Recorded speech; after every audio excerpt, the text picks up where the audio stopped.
व्यासपीठावरती उपस्थित असलेले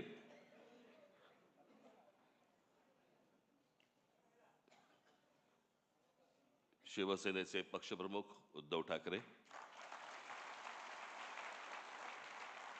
माझे मित्र आणि शिवसेनेचे नेते खासदार संजय राऊत आणि माझ्या जमलेल्या सर्व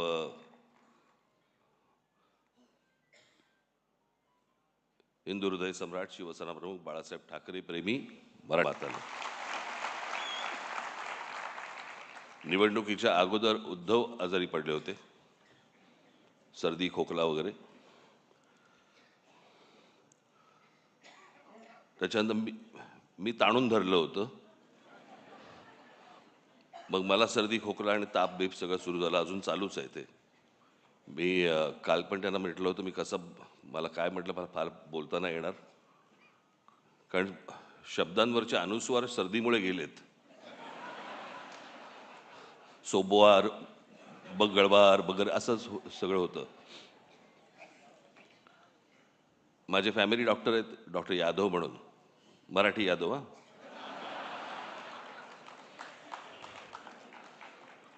मग मी त्यांच्याकडनं औषधं घेतली आणि मी उद्धवना दिली. मी 2 दिवसात बरे झाले.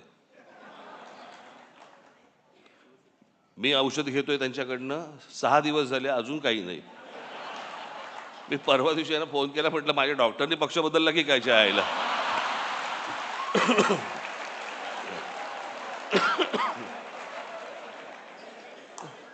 आत्ता पण मला लागू पडायचा.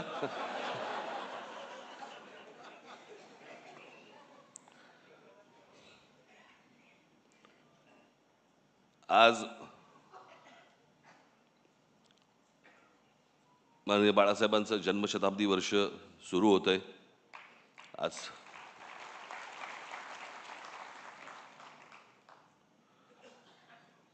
मी सामनामध्ये मी माझा एक लेख आलेला आहे, त्याच्यामध्ये मी अनेक गोष्टींचं त्याच्यामध्ये त्यांच्याविषयी मी अनेक काही आठवणी मी त्याच्यामध्ये लिहिलेल्या आहेत.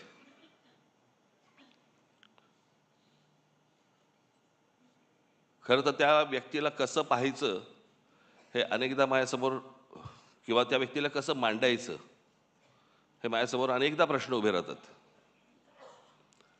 काका म्हणून मांडायचं, व्यंगचित्रकार बाळासाहेब ठाकरे म्हणून मांडायचं, हिंदू हृदय सम्राट शिवसेना प्रमुख बाळासाहेब ठाकरे म्हणून मांडायचं, आणि त्यांच्यावरती बोलायचं म्हटलं तर मी तुम्हाला 100% सांगतो, मी आणि उद्धव आम्ही तुमच्याशी तासनतास बोलू शकतो. तासनतास. मी मागे त्यांच्यात एका तैलचित्राचं अनावरणाच्या वेळेला मी सांगितलं होतं की खूप किस्से असे आहेत त्यांचे मला सांगता पण नाही येणार. आणि न सांगण्याचं कारण म्हणजे भाषा. तुम्हाला माहीत नव्हते ते काय होते ते. तुम्हाला अनेकदा भाषणांमधून अशी छोटी छोटी झलक मिळाल्या होत्या.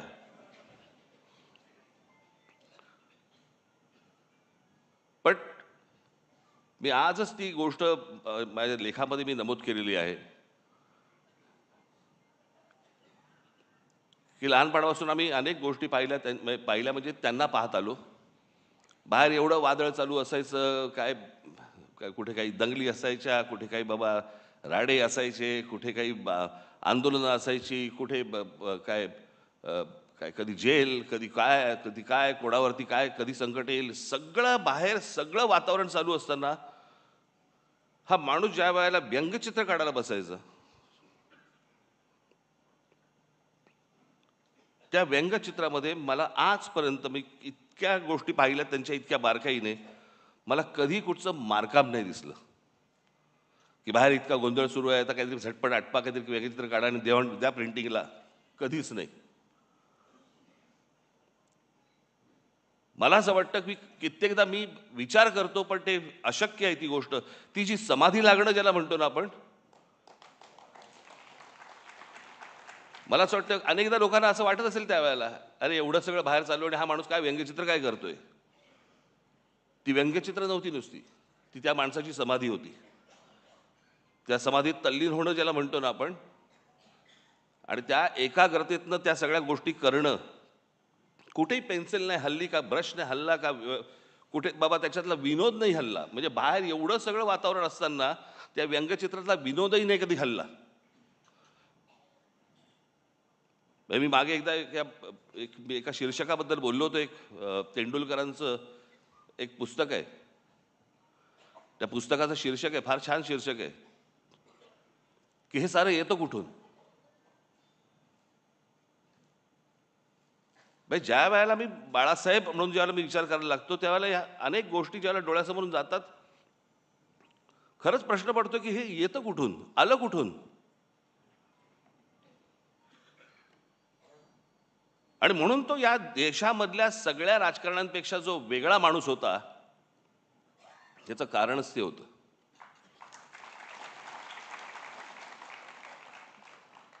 मी त्याच लेखात म्हटलंय की एवढं सगळं बाहेर वातावरण, सगळं राजकीय गोष्टी घडत असताना एक आर्टिस्ट, एक कलाकार त्याची कलाकृती सादर करतोय, कलाकृती काढतोय, त्याला एक आकार देतोय.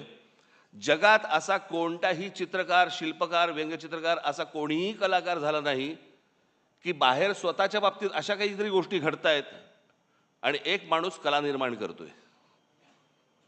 असा कोणताही आजपर्यंत आर्टिस्ट तयार झाला नाही, या जगात नसेल.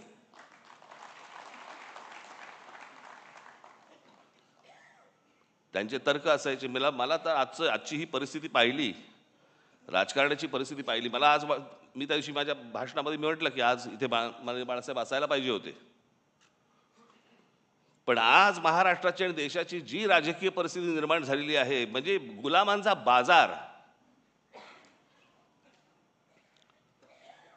आणि हे सगळं महाराष्ट्रामधलं सगळं चित्र पाहिल्यानंतर कुठेही जा तुम्ही, हे सगळं चित्र पाहिल्यानंतर आज मला असं वाटतंय बाळासाहेब नाही आहेत ते बरं आहे.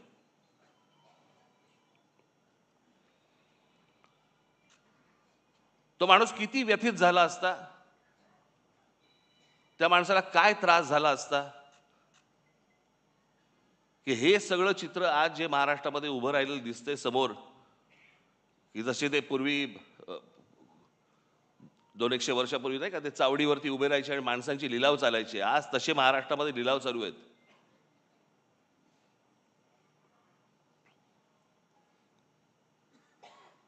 आज अनेक ठिकाणी तुमच्या बाहेरच्या सगळ्या जिल्ह्यांमध्ये, कल्याण डोंबिवली असेल, इतर ठिकाणी माझं उद्धव ठाकरे आणि माझं संजय राऊतांची बोलणं झालं. शिसारी आली, शिसारी.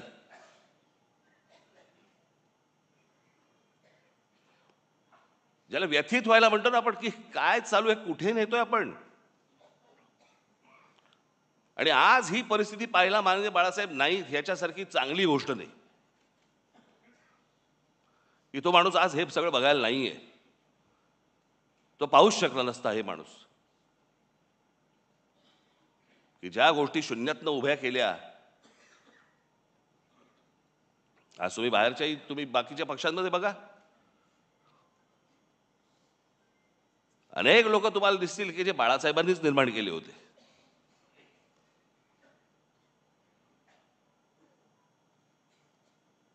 पण ज्या गोष्टी घडत जात आहेत, ज्या गोष्टी घडत गेल्या,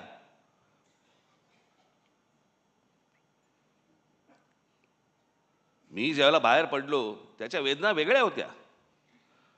माझ्यासाठी पक्ष सोडणं नव्हतं, माझ्यासाठी घर सोडणं होतं.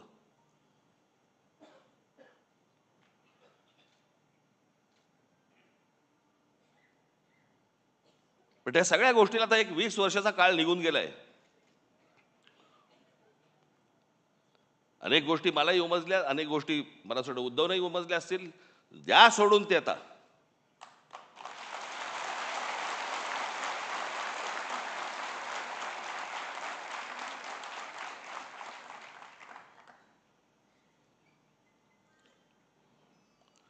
काय सकाळी गेल्यावरती साफ झालेली बरी असते.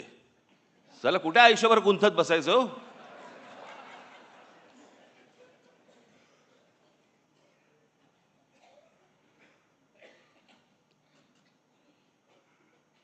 पण मला असं वाटतं की एकदा मी बाळासाहेब ठाकरे, मला एकदा ह्या विषयावर मला व्याख्यानच द्यायला आवडेल.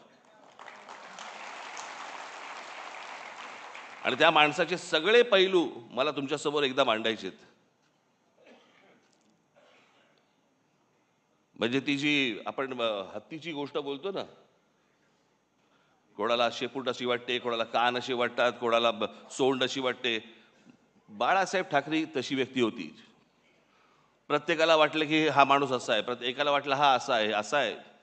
तो माणूस कसा होता हे जगाला कळलंच नाही. आम्ही घरातले असून आम्हाला नाही कळलं, तुम्हाला कुठून कळणार?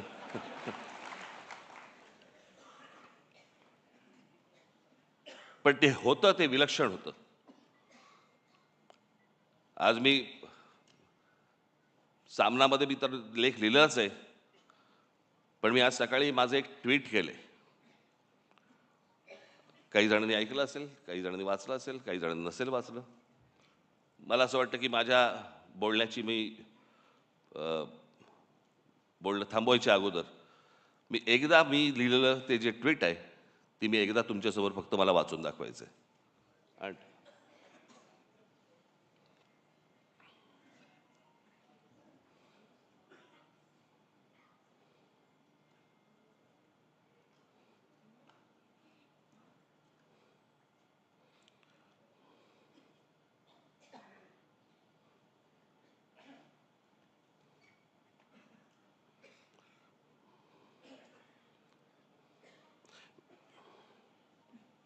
वेळेवर न सापडणं.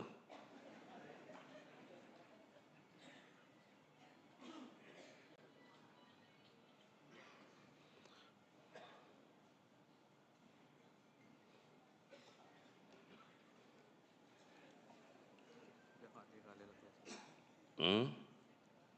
हं.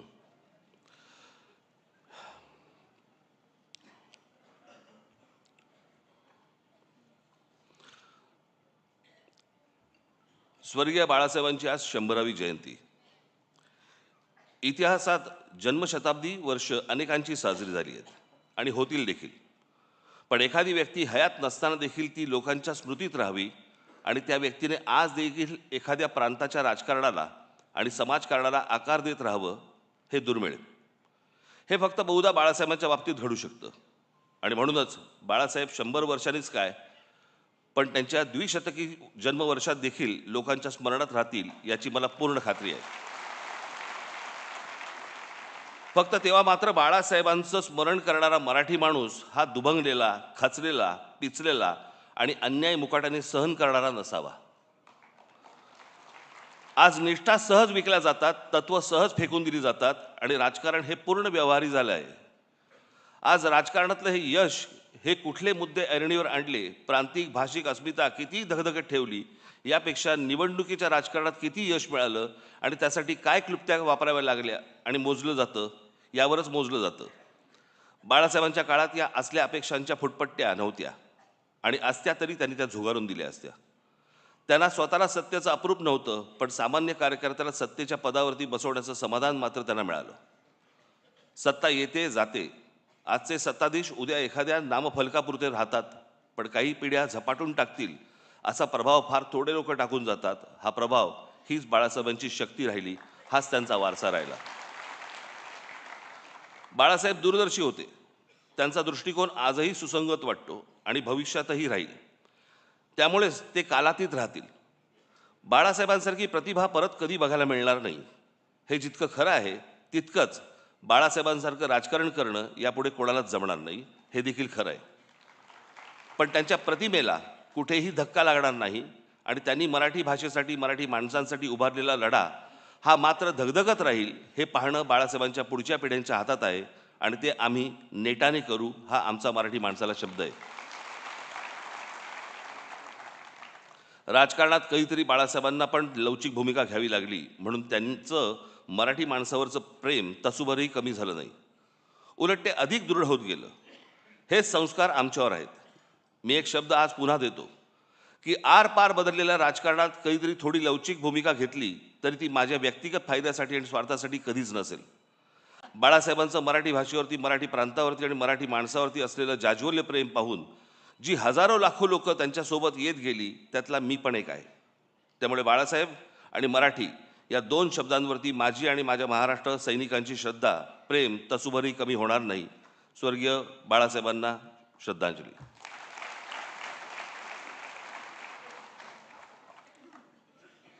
मला एकच छोटासा प्रसंग मला आठवतो, प्रमोद महाजनांनी सांगितलेला.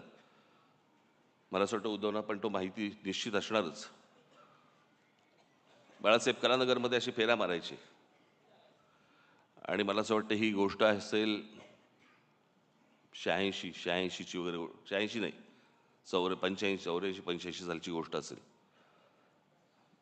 आणि त्यावेळेला प्रमोद महाजनांना बाळासाहेब असं म्हणाले होते की प्रमोद, या देशातल्या हिंदूंना मी हिंदू म्हणून मतदान करायला लावीन आणि हिंदू मतदार तयार होतील. प्रमोद महाजन बोलले, बाळासाहेब शक्य नाही हे या देशामध्ये. ते बोलले, तू बाळासाहेब मला ओळखत नाहीस.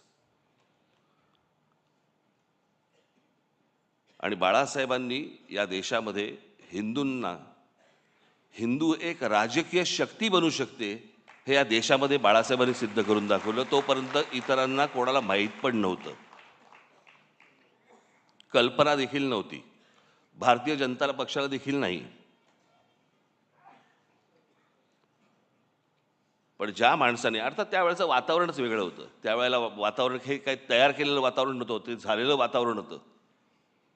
आणि त्या वातावरणामध्ये त्या बाळासाहेबांनी ज्यावेळेला तो विचार ज्यावेळेला या देशामध्ये फुंकला आणि त्याच्यानंतर जे यश सर्वार्थाने यायला लागलं, आज जर बाळासाहेब असते आणि तो जो हिंदुत्वाचा आज जो काही इतर सगळ्या ठिकाणी जो काही बाजार मांडून ठेवलेला आहे, तो पाहिला असता निश्चित व्यथित झाले असते की अरे मी काय बोलून गेलो, मी काय सांगत होतो, मी तुम्हाला काय म्हणत होतो आणि हे आता कुठच्या परिस्थितीमध्ये तुम्ही आणलत. एखादी गोष्ट, एखादा माणूस ज्यावेळेला ती घडवतो, ती घडवल्यानंतर त्याचं पुढे बाकीचे लोक काय करतात, हा एक देश, हे एक्झाम्पल आहे, त्याचं उदाहरण आहे त्याचं. पण मला असं वाटतं की बाळासाहेबांनी ज्या तडफेने, ज्या निष्ठेने ते विचार जे मांडले, खास करून महाराष्ट्रामध्ये मराठी माणसाबद्दलची मांडले, हिंदूंना त्यांनी हिंदू म्हणून जागृत केले, पण दुसऱ्यांचे वाभाडे काढण्यासाठी नव्हे, स्वतःच्या स्वाभिमानासाठी उभे केले. मला असं वाटतं की तो स्वाभिमान, ते प्रेम आपण सतत सगळेजण जागृत ठेवू, अशी एक मला आशा अपेक्षा आहे. हे वर्ष बाळासाहेबांचं जन्मशताब्दी वर्ष आहे. आज सुरुवात होते आहे. मलाही काही कल्पना सुचतील, मला असं वाटतं उद्धवनाही सुचतील, तुम्हालाही काही सुचतील. मला असं वाटतं की एक येणाऱ्या पिढ्यांसाठी एक आदर्श असं एक वर्ष आपण लोकांसमोर ठेवू, आणू आणि त्यांच्यासमोर आपण बाळासाहेब काय होते हे मांडण्याचा आपण जास्तीत जास्त चांगला प्रयत्न आपण याच्यापुढे करूया. आज मला या कार्यक्रमाच्या निमित्ताने मला इथे बोलवलं त्याबद्दल मी अत्यंत आपला आभारी आहे. धन्यवाद. जय हिंद, जय महाराष्ट्र.